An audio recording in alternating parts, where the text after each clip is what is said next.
This conference will now be recorded.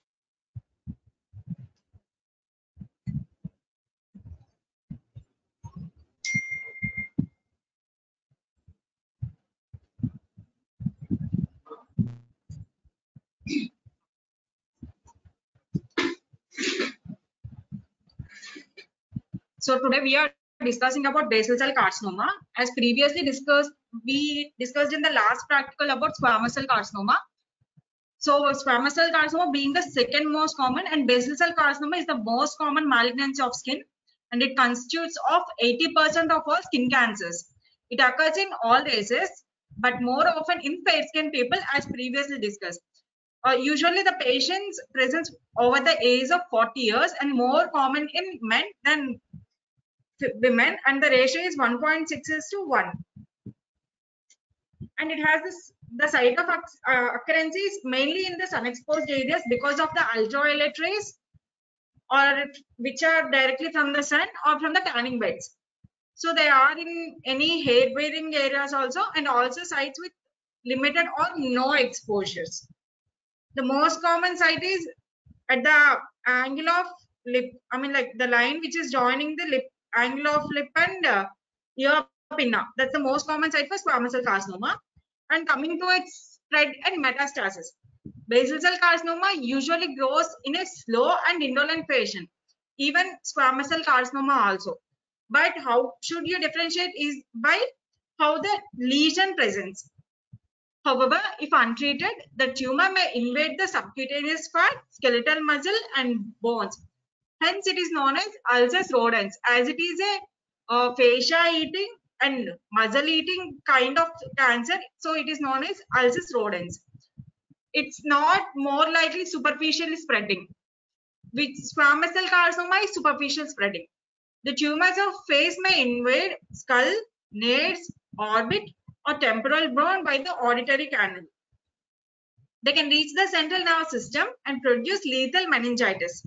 Microscopically, the locally more aggressive tumors tend to show loss of peripheral palisading and a dense fibrous stroma rather than a loose myxoid stroma. See, skin has dermis and epidermis. Epidermis and dermis. In epidermis, the surrounding stroma is generally myxoid kind of. But when it undergoes changes to basal cell carcinoma, the fibrous stroma, it becomes more fibrous and more dense. So coming to gross morphology. So it is reddish tan to pink papules or nodules with or without central ulceration. But in squamous cell carcinoma, as the tumor growing, there will be central ulceration. But in basal cell carcinoma, there need not to be any ulceration, but there will be telangiectasia, that is prominent subepidermal vessels surrounding or in the lesion.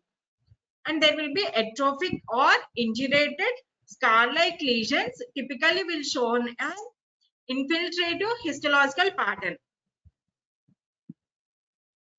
Coming to microscopy, the basaloid cells with scant cytoplasm and elongated hyperchromatic nuclei and peripheral palisading, and there will be peritumoral clefting and mucinous alteration of surrounding stroma. There are also mitotic figures which are atypical. There can be apoptotic bodies can be seen. The presence of myxoid stroma and peripheral clefting has been suggested to be most helpful to distinguish from other basaloid tumors. Many secondary features may occur, such as dystrophic calcification, amyloid deposition, which is very rare, or inflammatory reactions with or without partial regression. So coming to the variants, there are 5 variants. They are nodular, micronodular, clear cell basal cell carcinoma, and fibroepithelioma. So in nodular variant, we can see the tumor cells are blue color. Hence, these are known as basaloid. These are arranged in large nodules. So this is the nodular variant. And this is the micronodular. This is the same kind, which the nodules are very small in size. And coming to clear cell basal cell carcinoma, in this, the cytoplasm is clear. And coming to fibroepithelioma, In this, there is no nodule formation, there is no micronodular formation, and the cells have pink eosinophilic cytoplasm. So coming to nodular variant. So this is the epidermis, this is the dermis, this is the island of tumor cells arranged in nodules. This is a nodule, this is a nodule, and these are nodules of basal cells.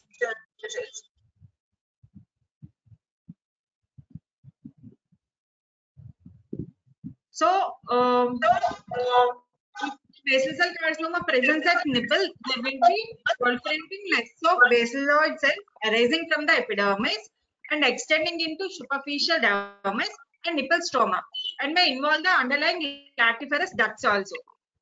The other variants, as previously discussed, are clear cell carcinoma, in which the tumor cells with prominent cytoplasmic vacuoles or clear cytoplasm, which gives the signatory morphology, and fibroepithelial tumor, which is also known as Pinkus tumor.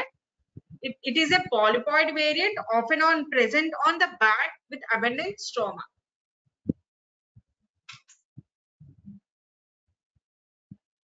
So coming to granular basal cell carcinoma, it contains tumor cells resembling glandular cell tumor, and it is of no clinical significance.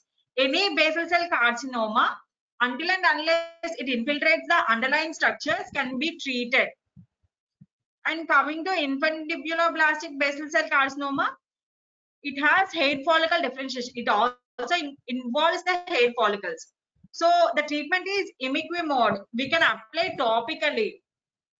So it's the best thing we ever have. It's just like an ointment which can be applied on the lesion itself and gives the best results. So all of you take your notes.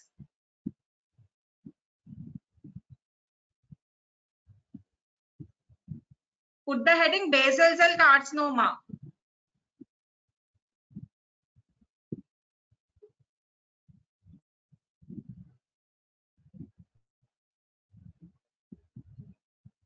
It is the most common.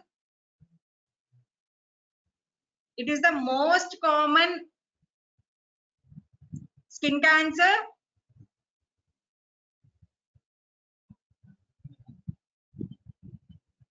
More common in men.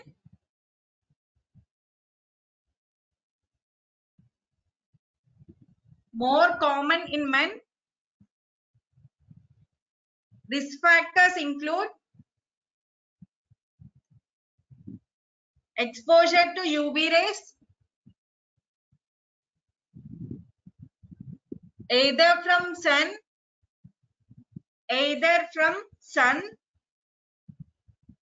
or tanning beds,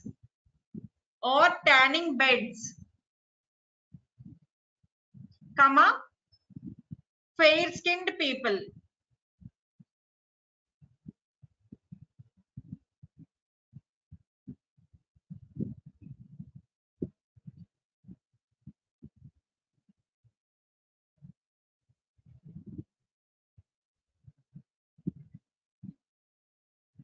Pathophysiology. This is due to mutations of PTCH gene in most sporadic cases. This is due to mutations of PTCH gene in most sporadic cases.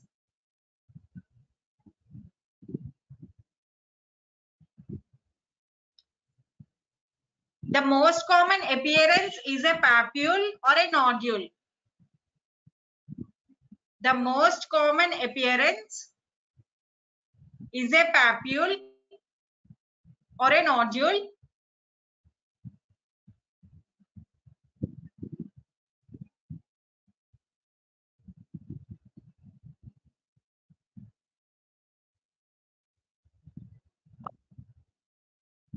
Variants includes nodular, superficial, infiltrative,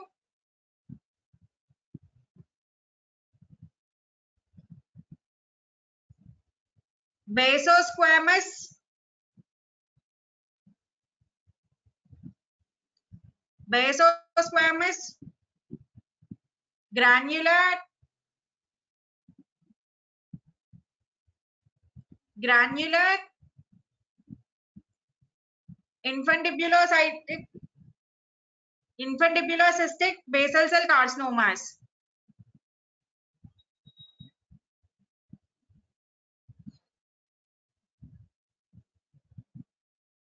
Grossly,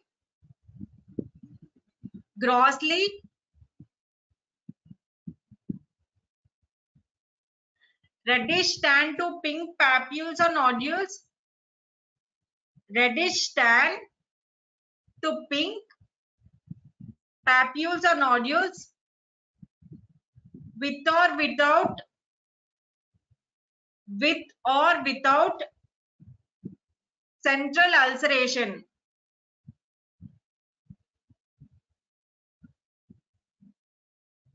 Microscopy. The tumor cells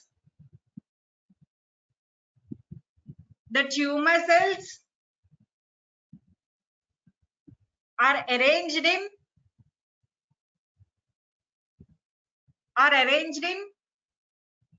nests and cords.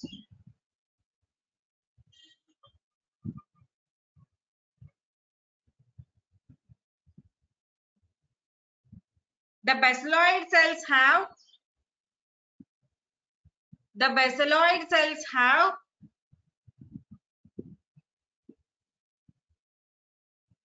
scant cytoplasm,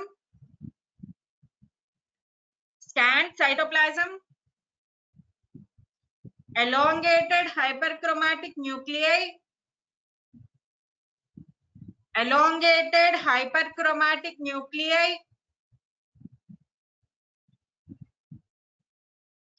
peripheral palisading,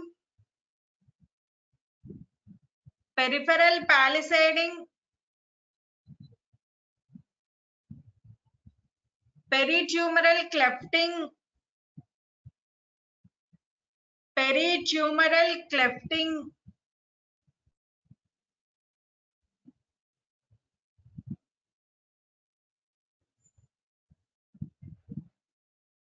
atypical mitotic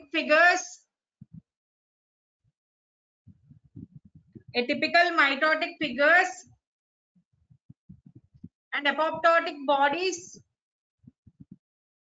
and apoptotic bodies are also seen.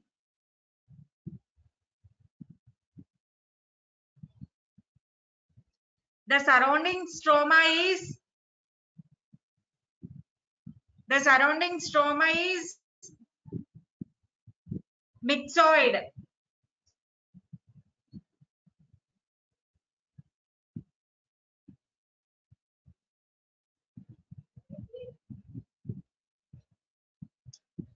That's it for today.